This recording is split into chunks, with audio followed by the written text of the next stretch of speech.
Hi everybody and welcome. I am Tiffany with Voices for Independence, Fitness and Activities. I am here this week doing cooking demonstrations for you and we're taking it back to basics. I'm sharing recipes for all you beginner cooks and bakers out there. Now I've noticed one thing when we were in the office that we'd have people come in. We always have coffee stations set up and lots of times obviously they're open to anybody and free for everybody to use because we all know we all need coffee to stay fueled throughout the day. So people could go ahead and have the coffee, and then when it ran out, whoever drank the last cup typically made the next pot.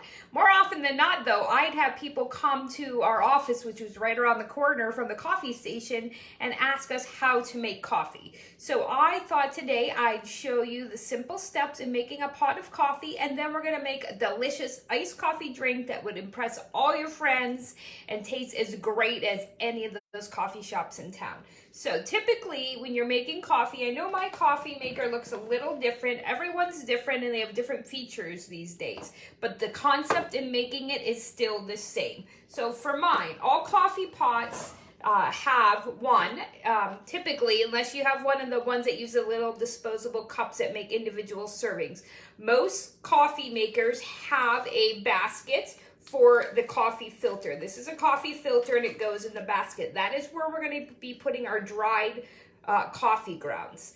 Also, all coffee makers that use the pot mechanism have a water reservoir and then a pot or a place to collect the coffee. Now mine being a style where I can either pump out one cup at a time or I can get several, my reservoir or pot is up here. This is actually where when the coffee brews, it collects in here and then it dispenses out through the bottom.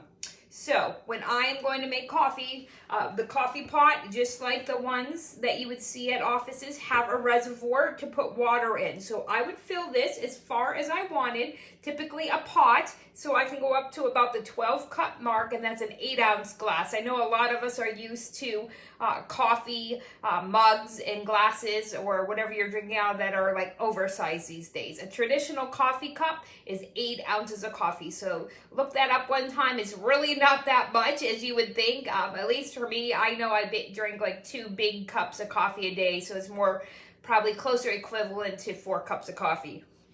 But when you're going to do it, you want to fill your coffee pot up to however many cups of coffee you want. So typically, let's say we're going to make a pot of coffee. You'd fill the water up to the top of the pot, and then you dump your pot of water into the water reservoir.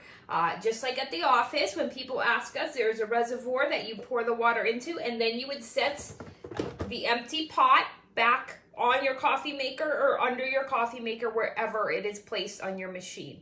Now, when you're making coffee at our office in the north, we have a coffee company in town that supplies our coffee, which is wonderful. So they come in individual little baggies that would make a pot of coffee. But if you're at home and you are just started to be a coffee drinker, or you were a coffee drinker but never had to make it because you were never stuck at home before, what you'd want to do to make a cup of coffee is typically you would take your coffee grounds, and depending on how many cups you make, you want to measure your coffee in an equal ratio. So typically for a strong cup of coffee, you would be 2 tablespoons of coffee to every cup of water. Okay, so, but if you like a medium coffee, which I prefer, you can use 1 tablespoon to 1 cup. So I made 12, actually I use a little less. I don't like a super strong coffee. So I have a 12 cup pot here, and those are 8 ounce cups, remember. So I usually half that and put 6 tablespoons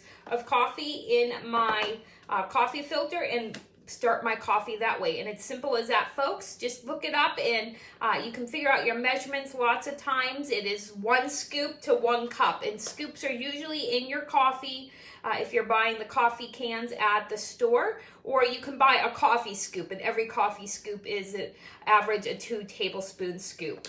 All right, so that's how you make coffee. Now I'm going to show you how to make an iced coffee drink. Now that you've learned the basics of making coffee, or if you're fortunate enough to have it already made for you when you wake up in the morning, we're gonna make an iced coffee drink. Now, if you have an espresso maker, which I don't have because I think I would have a heart attack, that is way too much caffeine for me, you can use 2 shots of espresso in this drink I'm about to give you. I'm gonna use a little bit different recipe. I'm gonna use some coffee I brewed yesterday. I brewed 2 pots of coffee right here, folks, and it's a great way to make iced coffee. I just put it in the refrigerator overnight, and now I have some nice, lovely, cooled, brewed coffee. So what we're gonna do for the recipe is get a glass, whatever vessel you're using to make your iced coffee, and we're going to fill it about 1/3 of the way with some coffee. So I'm gonna pour in my coffee, and then we're going to add 1 tablespoon of the chocolate syrup. So find your favorite syrup. I know at our office in the north, we have the Midday Cafe on Fridays that DJ Jen runs, and she has all those wonderful live musicians, and we put, at our coffee station, we make it more like a gourmet coffee station. We have syrups and toppings and flavors and teas, so there's a plethora of options to make your special coffee. Today I'm just using a sugar-free syrup that we had in the house. So I'm going to use 1 tablespoon of that. We're going to pour that right in our coffee. I want to get every last drop of that. And then we are going to add 1 to 2 tablespoons of cacao powder or unsweetened baking cocoa. This is, again, we're making an iced mocha at home. We're saving a little bit of money this week instead of buying those coffee drinks at the coffee shops in town. And then we're going to start stirring that together. I'm just going to use a straw I have here. And then once that gets started to be stirred up, we're going to add some milk to it because those lovely coffee drinks have milk all the time. So we're going to add our milk. Make sure you get all that powder mixed in. Sometimes you can also use hot coffee to make it. A lot of people do a pour over and use hot coffee, and then we just add the ice. I wanted mine super cold, so I am using cold coffee that I brewed yesterday and put in the fridge, so I had a pitcher of iced coffee. And now we're going to add some ice cubes. And then lastly, you can top it off with some delicious whipped cream and sprinkles if you want to be super fancy like the coffee shops in town. But you make it right here at home, folks. And there you have it, a delicious iced mocha, all for yourself, and you can impress your friends now that you know how to make coffee. So I hope you enjoyed this recipe. I'll share it in the comments below, and I hope you guys have a great day because every day's better with coffee. Talk to you later.